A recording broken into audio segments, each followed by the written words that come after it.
All right, we are gathered here today, gardeners, so that I can introduce you to a new tool, a new old tool that I think permaculturists and gardeners of all sorts should get into. Scything.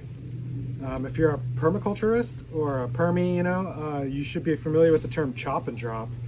It's something that we try to do all the time, but this is the ultimate chop and drop tool. Everyone has either weeds to deal with or a lawn to deal with. And this is like, ancient, low-tech, no-tech kind of tool that we should be bringing back. But basically there's lots of different types, but this is an Austrian type blade. That means it's soft steel. It's actually made in Italy. It's a brand called Falchi. And then this is an Austrian scythe, which is the part that holds the blade. And I'm basically just gonna show you a little bit today about why I chose to try to have this around in my life and how it's useful, and hopefully you learn something. So in order to sharpen this blade, this is an Austrian type blade, so it's a soft steel, it's not hardened steel. So I have to basically, what's called peening, P-E-N. I'm gonna pinch the end of the blade with this jig so that it becomes smaller and smaller and narrower, like razor sharp. And this jig just makes it easier. This jig is going to help pinch that blade in a really easy way for me. It's not freehand. The jig makes it like easier. It's going to pinch that blade for me and make it really thin. But I'll show you how that's done. I'm going to take the blade off of the blade snap.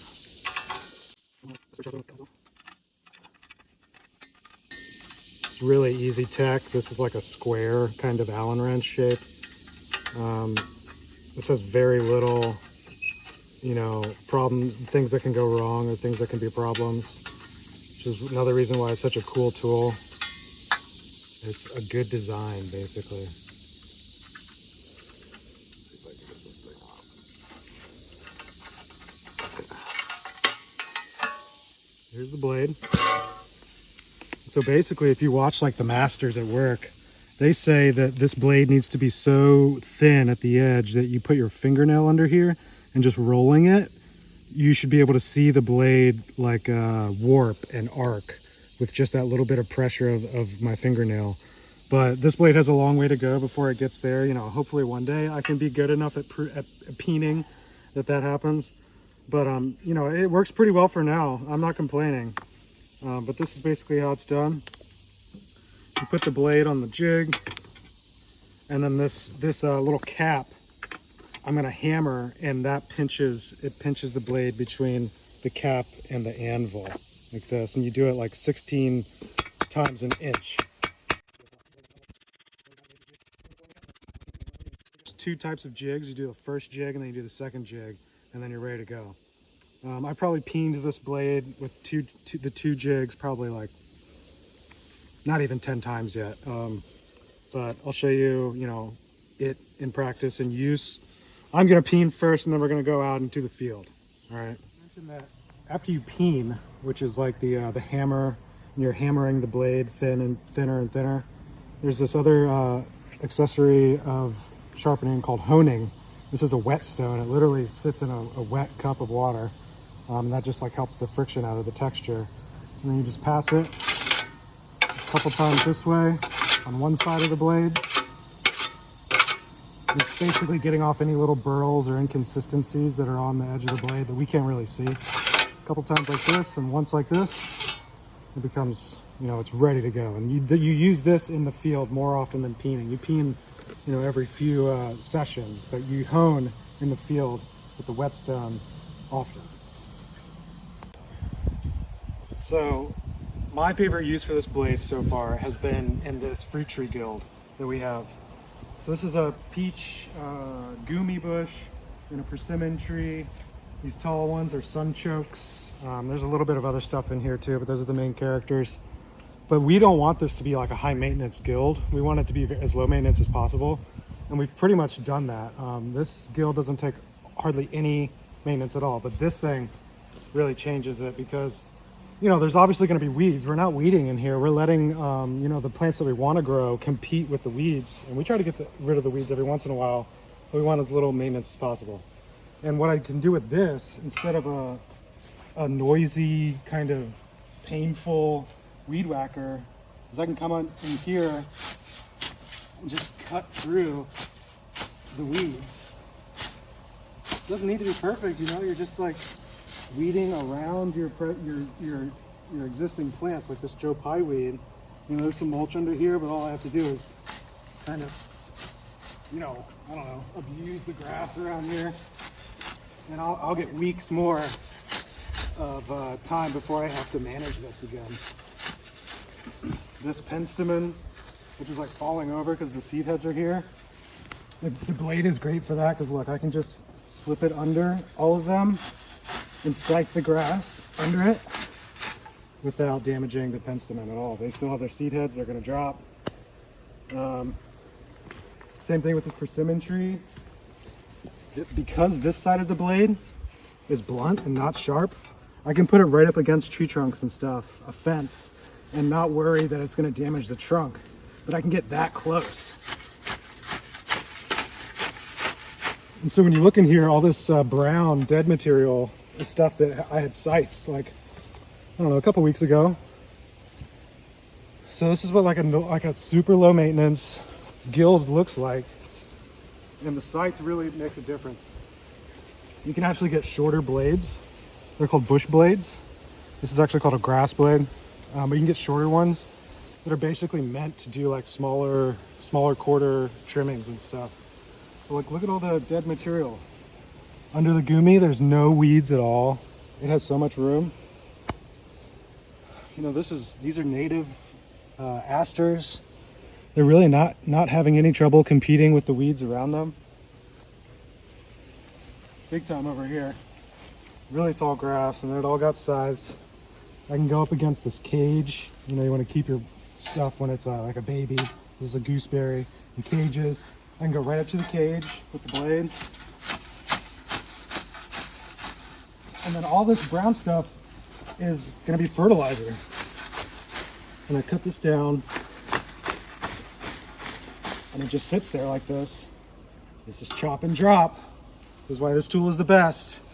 I'm chopping and dropping all the unnecessary foliage in here. It's becoming better for the topsoil. It's becoming fertilizer for the plants around them. Look at this guy. This is a little peach that fell off this tree last year and planted itself. No maintenance, by the way, zero maintenance. And I was able to scythe around that little baby thing and do some chop and drop around it, so it has, you know, a better bedding around it. Look at no weeds under the peach tree. So it can't get any better than this. We probably spent like a matter of a couple hours maintenance for this guild all year. So this is an example of what the lawn looks like after not mowing all summer. I'm pretty sure I only mowed once this year in 2022. You know, obviously I keep the paths mowed, but this stuff is all year long. And so I should use this opportunity to talk about why I use the scythe. Why am I doing this in the first place? Why would you want the lawn to grow like this? Well, truth is, it's a gardener's worst nightmare. My topsoil is like this freaking deep before it hits clay. This is like the top of the property, so that's very common. But what I want to do is make that topsoil deeper for plants to grow in. And what this does is, if you want to build the topsoil, I'm going to chop all this grass and just let it drop into place. And it's going to become dead material, it's going to sit on top, it's going to decompose, and it's going to become the topsoil of the future. But another thing that this does that's going to help the health of the landscape is when you let the top growth, the above, grow tall, the roots grow just as deep as they do tall, especially grass. Grass notoriously has some pretty deep roots, at least native grasses. So what's happening here is because I'm letting the above grow, the below is also growing down, getting more minerals and stuff, elements that are good for plant growth deep into the clay. It's breaking up the clay so that it becomes topsoil. The roots can go into there and just break up the clay and make it topsoil and get them vitamins and minerals. It's bringing all those minerals and elements up to the surface where I chop it, drop it, and it feeds the plants that'll be there in the future. All right, so you can see, this is the backyard. This is really our kind of permaculture zone 1 and 2 though.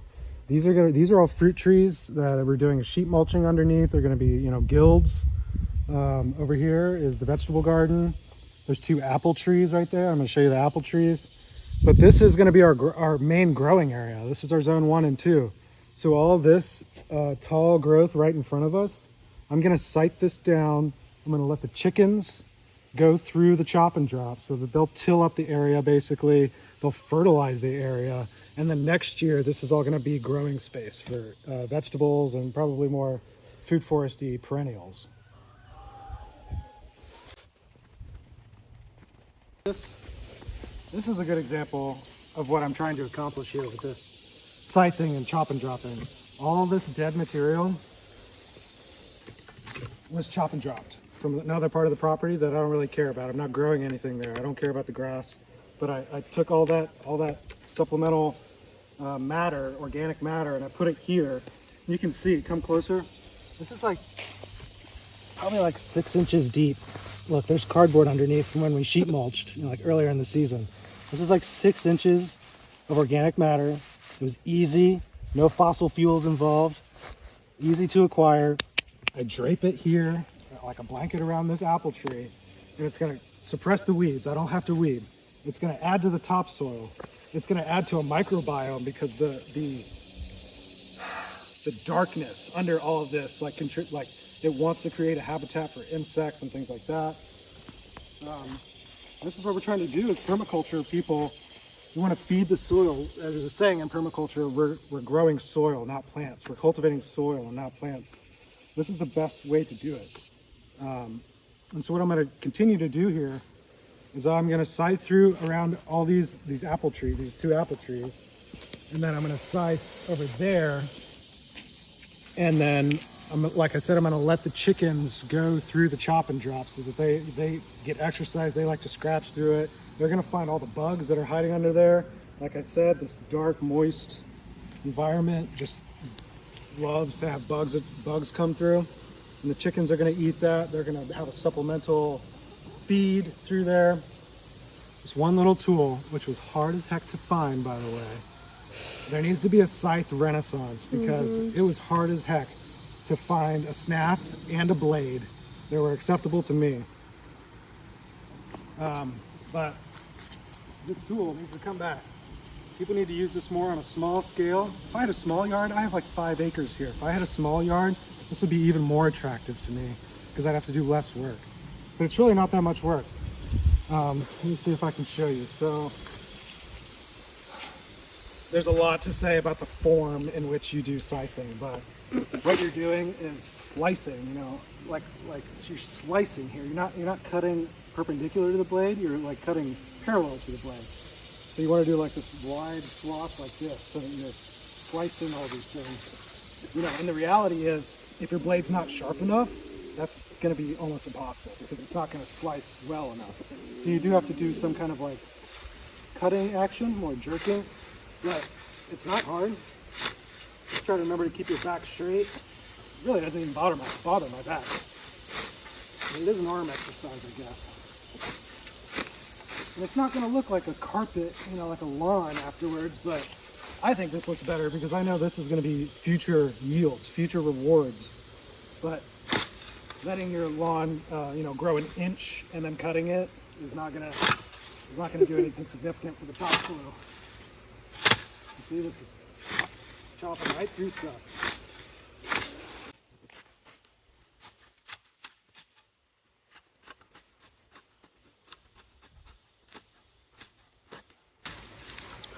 This will all lay on the top, decompose, whilst suppressing weeds, retaining moisture for the summer. This is a mulch. This is a living mulch. And then, you know, a year from now, this is all going to be highly mineralized because they had deep roots. Mulch. It's going to sit on top. It's going to be highly mineralized soil.